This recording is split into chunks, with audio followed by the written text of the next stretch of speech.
Genesis chapter 29. Then Jacob continued on his journey and came to the land of the eastern peoples. There he saw a well in the field with 3 flocks of sheep lying near it, because the flocks were watered from that well. The stone over the mouth of the well was large. When all the flocks were gathered there, the shepherds would roll the stone away from the well's mouth and water the sheep. Then they would return the stone to its place over the mouth of the well. Jacob asked the shepherds, "My brothers, where are you from?" "We're from Haran," they replied. He said to them, "Do you know Laban, Nahor's grandson?" "Yes, we know him," they answered. Then Jacob asked, "Is he well?" "Yes, he is," they said, "and here comes his daughter Rachel with the sheep." "Look," he said, "the sun is still high. It is not time for the flocks to be gathered. Water the sheep and take them back to the pasture." "We can't," they replied, "until all the flocks are gathered and the stone has been rolled away from the mouth of the well. Then we will water the sheep." While he was still talking with them, Rachel came with her father's sheep, for she was a shepherdess. When Jacob saw Rachel, daughter of Laban, his mother's brother, and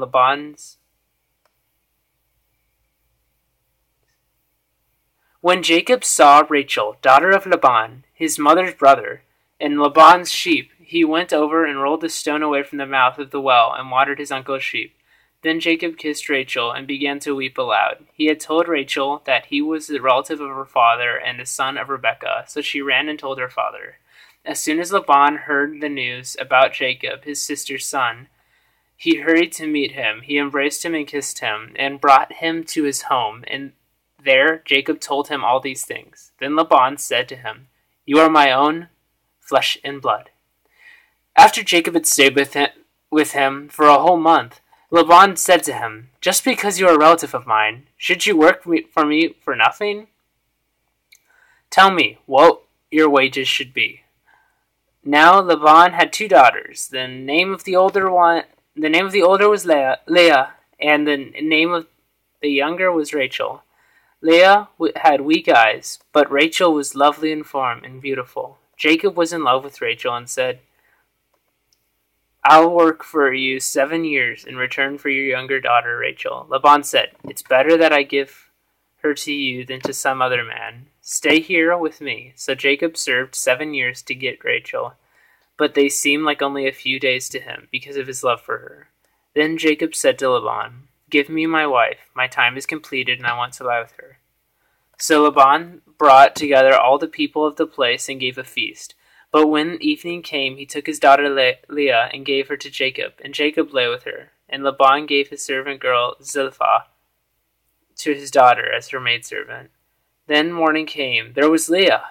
So Jacob said to Laban, "What is this you have done to me? I served you for Rachel, didn't I?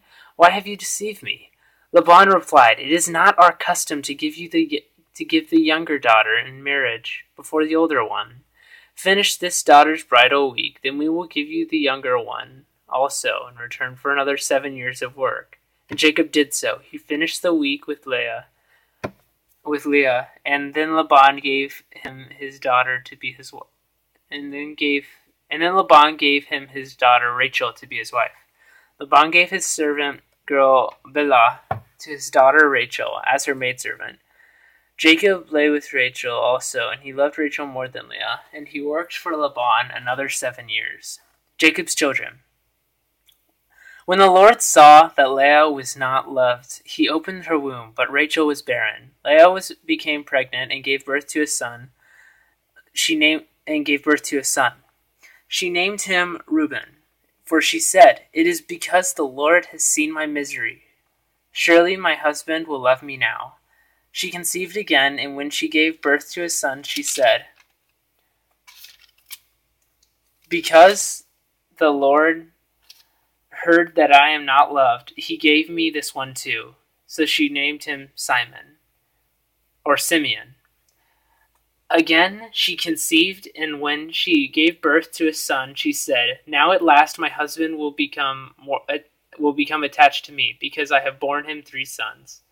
So he was named Levi. She conceived again, and when she gave birth to a son, she said, "This time I will praise the Lord." So she named him Judah.